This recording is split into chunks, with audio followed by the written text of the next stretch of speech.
That snaps for losers, man. I don't get involved in that stuff, but Angel Rashad Milligan rolling out. That's a good question. Brandon, We you want one can't, quick question? we can't ask Rashad questions. Hey, Rashad. Let me see.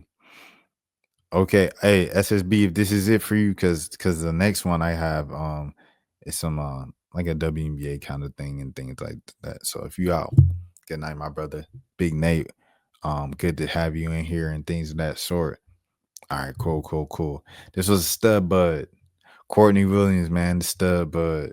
She said someone asked her about building a brand and I said the WNBA. Stud buds are one of the more watched channels on Twitch. I see them like every single night. Like they're up there with everybody else on Twitch. I'm like, yo, this is crazy and things of that sort. Peace, my brother. Have a good night. All right, so Honestly, I think you just got to be built for it, man. The internet is not a real place. So I think when you treat the internet like a real place, that's when you get everybody like, oh my God. But it's like, bro, you don't know these people in real life. Just press the block button, bro. Just press the block button and then move on. Like, you know what I'm saying? Like, take your time one night, go delete everything, block everybody, and then you don't got to worry about it no more. But If we're off the grid, can't listen to your podcast. oh well, it ain't for them. The people that want to be there won't get blocked. The people that showing love won't get blocked. If you on the internet acting like you know you wouldn't act if you was in front of this person in real life, Facts. you deserve to get blocked. Facts. And I think that's what more people need to do. Just block the people and move on, bro. Like, this is what we wanted. We wanted more eyes on the game. We wanted more people talking about the game. Whether it's good or bad, it don't matter. If you don't like it, block them. Move on. But this is what we want. This is what we always wanted. So let's embrace it. Have you noticed the positive sides of it too? I mean, people wearing wigs to games, like, I mean, it really has, like, the internet has that bad side to it, but it also brings like a lot of hope and, you know, community to people too. Bro, I'm not gonna lie, I don't even lean into the negative.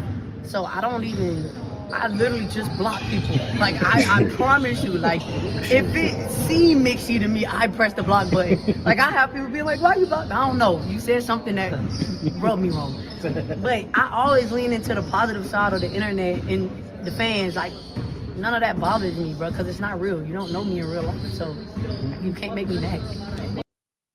I don't know if you say you can't make me mad after blocking somebody.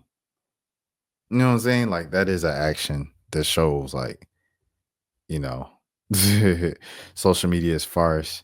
The issue is we are a social media based society.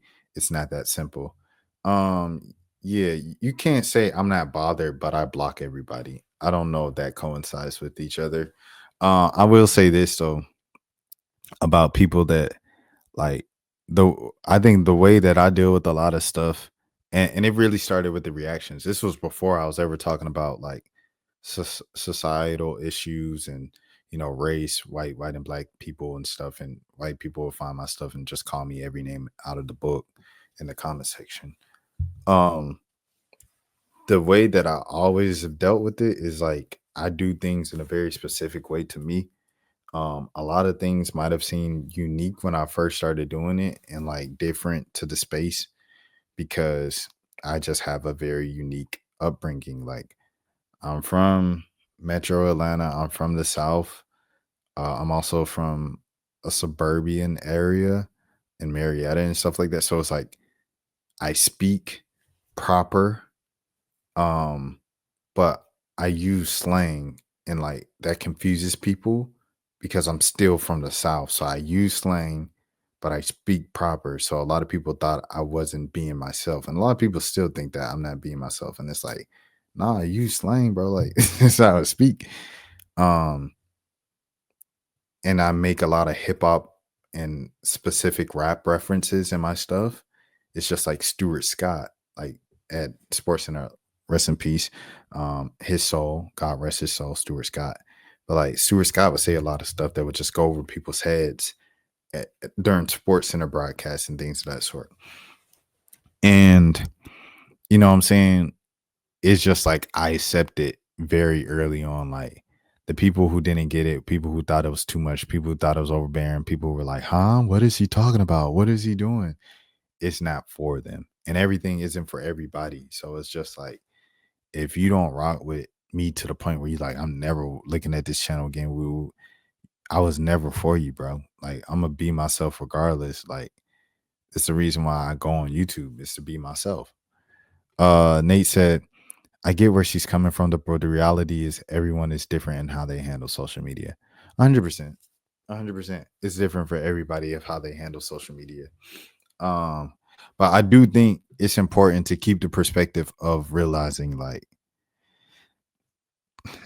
everything isn't for everybody on the internet, and remembering that a lot of people they go to the internet for an escape from what's really going on in real life. So you could be having the worst day ever, car could break down, you catch the bus break down, you walk to work, you sweaty and late at work, the boss mad at you and he yelling at you and being passive aggressive with you about being late to work. And then, you open up your phone and you listen to a video about someone talking about a trending topic that you like, but you don't like the person's take on it, and you just think they're stupid and lazy and didn't do their research on it. You're going to comment something like, you idiot, stop wasting my time with this video. And that's not towards the person that made the video. It's just the person commenting had a crazy day. And I think if you keep that perspective with social media, then things will be a lot just more helpful for you in navigating the social media world, because this stuff get crazy, bro. Like, these people crazy. Like I said, dude in the one video where he said, is you in North Georgia? I'm in North Alabama. That don't seem like a far drive where we could talk about this in person. I could say it to your face.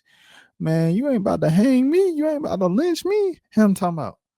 I said, bro, you got it, twin. I said, I'm scared. Scared people live. You got it, twin. These folks is crazy for real. I ain't playing with y'all jokers. Y'all jokers is crazy. He said, that's insane. 100%. Y'all jokers is crazy. I'm scared. Scared people live. But yeah, I think the point of that story was, like, it get real in social media comments. A lot of people say, oh, it's the internet, it ain't real. Nah, look, you ever had a stalker? You ever had a digital stalker? Yeah. I was watching your Twitch stream. You was IRL streaming. And so I decided to pop up on Cheesecake and just tell you, I'm a big fan. Nah, man. Nah, little twin. It ain't just the internet, bro. It ain't just the internet. Social media gives people a false sense of toughness. 100%. 100%. But yeah. That was pretty much all I had on this topic. Shout out to Courtney Williams. Shout out to the Studbuds. Shout out to Tish Hydeman. Shout out to Diamond Miller for stopping by Studbuds earlier this week. Yeah. That snaps for losers, man. I don't get involved in that stuff, but And Rashad Milligan rolling out. That's a good question. Brandon, We can't ask Rashad questions. Hey, Rashad.